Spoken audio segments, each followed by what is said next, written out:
Hey guys, welcome back. My name is Steve with LRM Leasing, and today I want to talk about DPF filters. I know I've talked about it before in the past, but I feel like it's not hitting home quite yet. I have a DPF filter right here. This came out of a Freightliner Cascadia.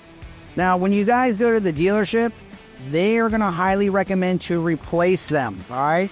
To replace these, the filter just themselves will cost anywhere between $1,200 to $1,600 for each filter.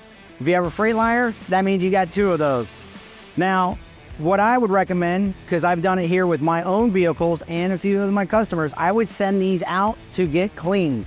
So when I send them out to cleaning, it's actually a guy with a proper machine that will blow it out, take measurements in between, make sure they're not cracked, bake them, and then they'll give me a piece of paper stating the flow and how much stuff they have pulled out of the filters, and I would reuse them.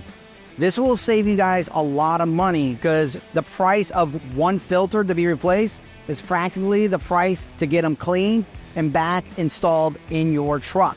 This will save you guys hundreds of dollars to get this done.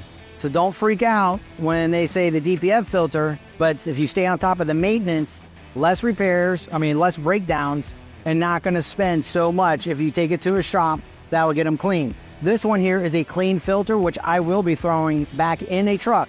And now I'm going to show you a filter that got ignored and didn't want to follow the maintenance. And I see this all the time just because it gets ignored. And I'm going to show you a picture of that one. It's kind of fun, but it gives you codes that are incorrect until I opened it up. And then we found the true cause of the problem. So I'm going to show you guys another filter that was not properly taken care of. If they would have just cleaned it, and then it probably got extended its life. Woo, wait!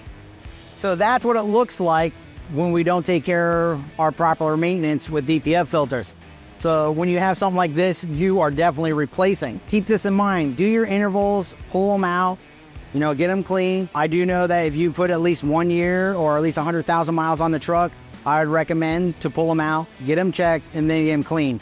You don't have to replace right away unless it looks like this, or some spider cracks. I could show you another one of that, what the cracks look like.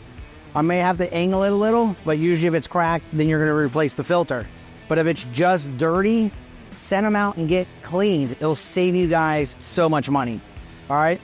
Try to avoid going to the dealer because they will highly recommend to replace it because OEM says to replace these. I have been cleaning, baking, and putting them back in the truck, and they last for another 100,000 miles. So this is just another way to save some money. Don't ignore it.